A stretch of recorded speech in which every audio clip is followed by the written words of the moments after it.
Jay-Z and P. Diddy have a long-time friendship that has been exposed. Oh, you put that thing on the... Whoa. So we've got Jay-Z and Diddy, two of the biggest names in hip-hop. They've been around forever and basically shaped the music scene as we know it. The pair rose to fame in the 90s and remained close friends over the years. But their relationship, let's just say it's been very messy. And today we're seeing their friendship might be worse than you could have imagined. Recently, with all this new drama surrounding Diddy. This morning, watch how federal agents took Sean Diddy Combs into custody. He's seen in this video entering the Park Hyatt Hotel in Midtown Manhattan with others. Jay-Z is getting dragged into it too. Apparently, there are claims about his behavior at those infamous Diddy parties. It comes after our interview with a 38-year-old mother from Alabama who accuses Sean Diddy Combs and Sean Jay-Z Carter of her when she was 13 years old. This all went down right after the 2000 MTV VMAs. Diddy was throwing a huge after party and Jay-Z was there too, but things took a dark turn. Jay-Z was just named in a bombshell lawsuit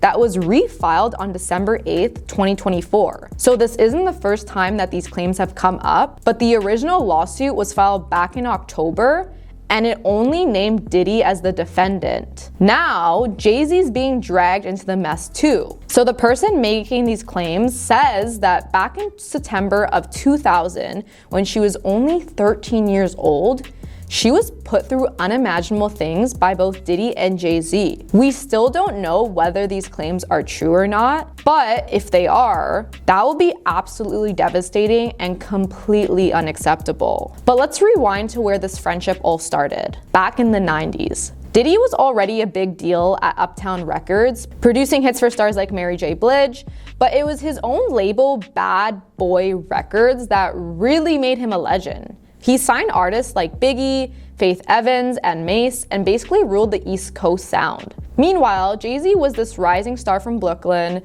spitting fire verses and making a name for himself. In '96, he launched Rockefeller Records and dropped his first album, Reasonable Doubt. Okay, all right, big man, you wanna make some big bucks, huh? Let's see how tough you are. It wasn't a smash hit right away, but eventually people loved it, and Jay-Z was officially on the map. So here you have two ambitious guys, both climbing the ladder in the same industry, going to the same parties, working with some of the same people. So obviously it was only a matter of time before the two would cross paths, and things would get interesting. In the year 1997, there was a turning point for both Jay-Z and Diddy, but for very different reasons. It was a year of misfortune and success, and it set the stage for their complex relationship to unfold. So let's start with the misfortune. The Notorious Big, Diddy's close friend and Bad Boy's biggest star, was no longer around. Los Angeles Police Department continues to investigate the Notorious B.I.G. The hip-hop world was in shock. For Diddy, it was a difficult loss, but he channeled his grief into his music, releasing his debut album, No Way Out.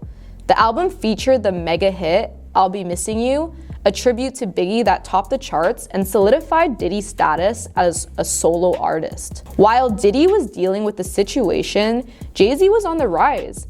His second album, In My Lifetime Volume 1, showed his growing ambition and confidence. He was ready to step up and become one of New York's biggest rappers, especially with Biggie being gone. And that's where the rivalry started to get deeper. Even though they both said nice things about each other in public, you can sense the tension. Jay-Z's star was rising and Diddy was trying to hold onto his spot at the top. By the end of the 90s, both Jay-Z and Diddy were hip-hop heavyweights. Bad Boy was still pumping out hits, and Jay-Z's album, Volume 2, Hard Knock Life, made him a mainstream superstar. They were both at all the biggest events, often seen in photos together, but there was always some competition between the two. Just as Jay-Z and Diddy were reaching the top of the hip-hop world, things started to get messy. It wasn't about the music anymore. It was about the image, reputation, and who was the bigger boss. In 1999, Diddy found himself in the middle of a nightclub drama that put his career in jeopardy. He was with J-Lo at the time, and things got out of hand, leaving people seriously not okay. Diddy ended up getting in trouble and even tried to bribe his driver to take the fall for an object he shouldn't have had that was found in his car. Even though he was eventually cleared of these wrongdoings, the whole thing really damaged his reputation. Jay-Z had his own run-in with trouble that same year. He got into a fight at a nightclub and had a record executive saying he did something to leave him feeling very unwell. He ended up admitting to it, but getting out of it without really any consequences. It definitely added to the drama surrounding these two hip-hop giants, and I guess you could say the two were very similar. But those guys weren't just about making music. They were building empires. By 2000, both Jay-Z and Diddy were branching out into other businesses. Diddy launched his Sean John clothing line while becoming a huge success. Jay-Z responded with his own clothing brand, Rockaware, and the fashion battle was seriously on. They were both expanding their brands in different ways. Diddy was getting into TV and film, while Jay-Z was building Roc Nation, a massive entertainment company. They were both basically trying to prove that they were the ultimate hip-hop entrepreneur. Even though they were still friendly in public, you could tell that the competition was getting crazy. They would even throw shade at each other in interviews, each one trying to claim the top spot. So everyone was wondering if their friendship would survive this rivalry. Then, in the early 2000s, things really got out of hand. Jay-Z dropped the album The Blueprint in 2001, and it was a game changer. It's considered one of the greatest hip-hop albums ever, and it took Jay-Z's fame to a whole new level. Diddy, on the other hand, was going through some changes. Bad Boy Records was still successful, but they hadn't found a new star to replace Biggie. Diddy was focusing more on his clothing line and becoming a fashion icon. As Jay-Z's music career skyrocketed, it seemed like he was surpassing Diddy. Their rivalry was no longer a subtle thing, it was a full-blown public feud at this point. By 2005, the Jay-Z versus Diddy drama had a new twist to it. It was a race to see who could rack in the most cash at this point. Forbes started their hip-hop wealthiest artist list, and the two were always battling to basically be at the top of the list. Diddy was making bank with his Sean John clothes, Bad Boy Records, and Ciroc vodka, but Jay-Z wasn't about to be outdone. He was investing in fancy champagne, his Rockaware brand, and even opened up a swanky club called the 40/40 Club.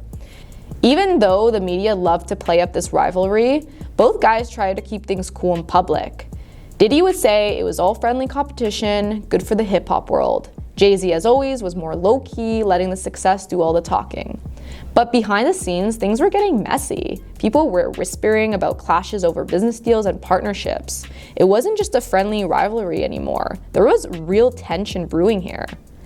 And then the rumors started. Both Jay-Z and Diddy were facing claims that could tarnish their reputations. For Diddy, it was about his legendary parties. These were supposed to be the most exclusive, over-the-top events, but people started saying that there were more than just parties. There were more rumors of bad behavior, and even though nobody was really speaking out at the time, of course now we're seeing a lot more come out.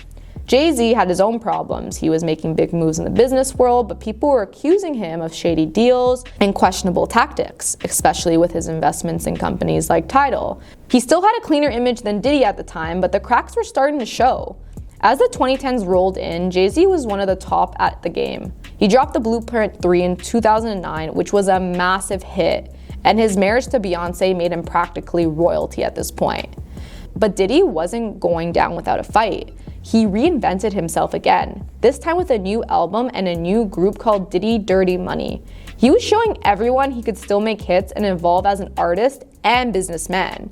Even though they were both super successful, the tension between them was still there. They would see each other at award shows and be polite, but it was kind of awkward. People wondered if they genuinely disliked each other or if it all was just for show. Then they both started using their fame and fortune for good causes, but even that turned into a competition. Diddy was getting a lot of attention for his work with schools, especially his charter school in Harlem. Jay-Z was more focused on justice reform, working with organizations like Innocence Project. It was like they were always trying to one-up each other, even when it came down to doing good deeds. People would argue about who was making a bigger impact, and it just added to this whole thing. In 2015, they both launched new ventures that put them back in the spotlight. Diddy started Revolt TV, a music channel, and Jay-Z bought Tidal, a music streaming service. Even though they were different kinds of businesses, people couldn't help but think they were trying to compete with each other yet again. One thing about these guys is they will let their ego take over and compete to the very end. fans had a lot to say about the two and their friendship. One ex-user tweeted, Jaguar Wright has been warning people about Jay-Z and Diddy for years, and they tried labeling her as crazy. So maybe she really wasn't all this time, right? Like all this new claims came out. We don't know what's true yet, but I don't know, like maybe they are true, right? Like I guess we'll have to wait and find out. In the end, we're left with more questions than answers. What do you think is going on behind the scenes? Do you believe that these claims against Jay-Z and Diddy are true? What do you think about their so-called friendship? Is it real or is it all just a big game? Let us know in the comments what you think. Thanks for watching.